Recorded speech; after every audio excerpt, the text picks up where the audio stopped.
Welcome to episode 13 of the blog and audio show. Today, we're going to be talking about how to turn your side hustle into a thriving business so you can stop calling it a side hustle and really build authority, make clients, and make money as well.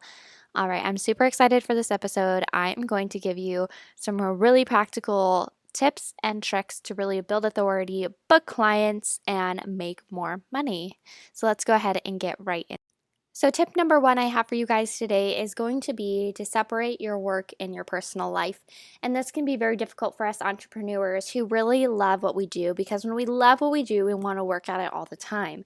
However, this is so not good for ourselves, our business, and our families. So, we need to have the separation between work and personal life.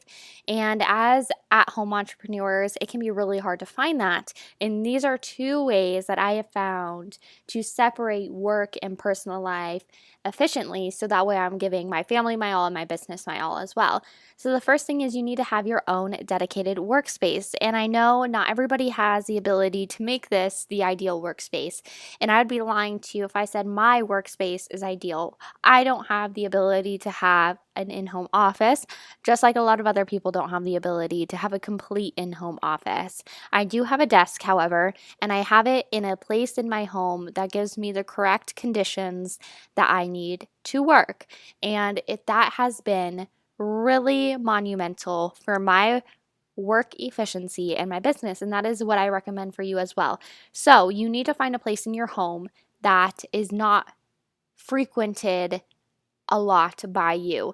For example, if you spend most of your time in your home, in your kitchen, or in your living room, that is not where you're going to want to put your desk. You're going to want to put a desk somewhere that is easily accessible, however, not somewhere that is going to make you think about work every time you enter that room.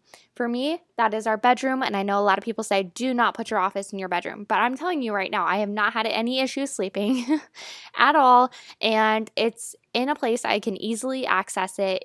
It has great lighting, like great sunlight, which I need to be able to be productive and work. So it worked perfectly for me. So go ahead and put your desk somewhere that you're going to frequent often, somewhere that has great conditions for you. And don't be afraid if it's a little unconventional. Maybe it's like in your hallway or maybe it's in your bedroom, and that is completely okay. Just know what conditions you work best in and work around that. However, having your own workspace is super duper important. And if that is just like completely not an option at all, that's okay. Just do the best with what you have. So I worked off of my couch for a very long time, and I did get a lot of work done from my couch, and that was okay. And as you level up in your business, you're going to want to level up your workplace, and that'll gradually progress until one day we have thriving home offices. But work with what you have, but also try to have your own dedicated workspace. The second tip I have for you today to separate work and personal life is going to be to clock in and out. And I know that sounds super annoying, and you're probably already thinking, this is the whole reason I left a 9 to 5 is so I don't have to deal with minor inconveniences like clocking in and out of work. And I'm going to challenge you on that mindset because clocking in turns your brain on to the work you are supposed to be doing. Clocking out turns your brain off to the work you were just doing. Clocking in and out isn't just so you can do it for no reason because it's annoying or because you have some pesky HR person trying to like get your times. That's not it. It's purely for the mindset reasons. I mean, obviously, there is great bookkeeping benefits to clocking in and out, and you can also like see exactly how much you're getting paid for your work. But clocking in and out is such a mindset shift. It will greatly help you separate that work-life balance. You'll be more productive while you're working, more intentional with your life and family. So definitely clock in and out to separate your work and your personal life. My second tip for turning your side hustle into a thriving business is going to be to use a language that conveys authority. And I will be the first one to admit that when I started my business, I had a really hard time saying this phrase, and I'm sure you do too, and that is, I am working. I didn't tell it to my husband. I hardly told it to myself because I didn't believe I had the authority to turn my little side hustle into a full-time business. Even though I had clients and I was making money, to me, it was just I got stuff to do. I got something to work on. I was afraid to say I am working. And you need to say I am working because that builds authority and respect with the people you're telling that to. It says what I am doing is important and this is something I need to do because this is my business. This isn't just a little hobby that I have. So when someone asks you, oh, do you want to go out to lunch and you know you have a client project or you have an appointment you need to take care of, don't say, oh, I got something to do, like, oh, I'm busy. Say, I am working. Build that authority. And not only will that build the respect and authority in the other person so that they take your business seriously, it'll also build respect and authority within yourself because you are telling them that you are working. Another thing that I see small business owners make the mistake of all the time is saying, I do XYZ. And let me tell you why that's a problem. Okay. So, when I hear this, when you are networking or you are talking to even just your friends and family and they say, oh, what do you do? A lot of people say, oh, I do websites, or oh, I do social media management, or I do XYZ, correct? And that's not a problem if you truly know that whoever you're talking to just like is not going to understand it. However, people also diminish the power of networking within the people that you meet.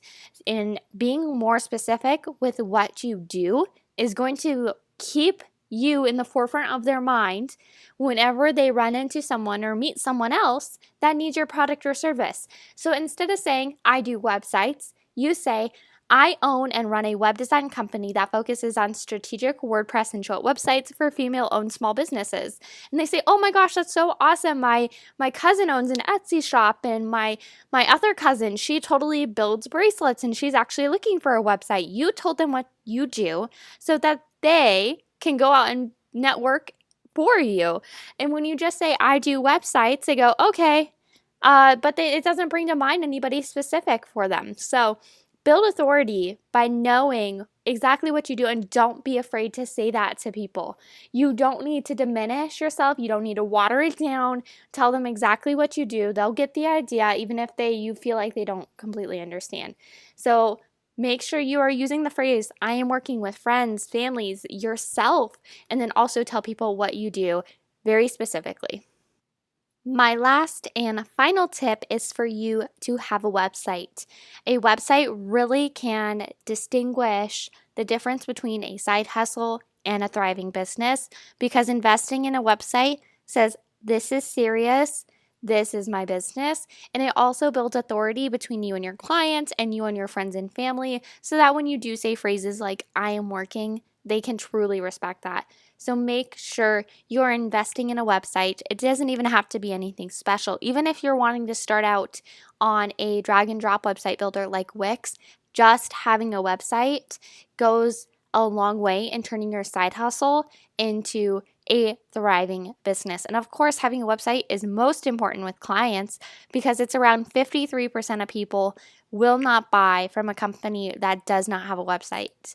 Your online business really is the new storefront. So by having a website, the more authority you are going to portray, the more clients you are going to attract. And of course, the more strategically it's built, the more traffic and money you are going to make off of that. So make sure you are investing in a website as well because it is so important to turning your side hustle into a real business. Okay, so let's go ahead and go over the tips I gave you today about how to turn your side hustle into a thriving business. And the first one is you need to separate your work and your personal life. You need to do this by having your own workspace, and you need to do this by clocking in and out when you are working. The second is use language that conveys authority. Do not be afraid to say, I am working, and do not be afraid to use your I do statement. So, what you do, be specific about it. Let them know, don't water it down. And of course, third is you need a website. You need a website to build authority with your clients. And then you need a website to also just really turn the page from side hustle to full-time business by investing in something great like that.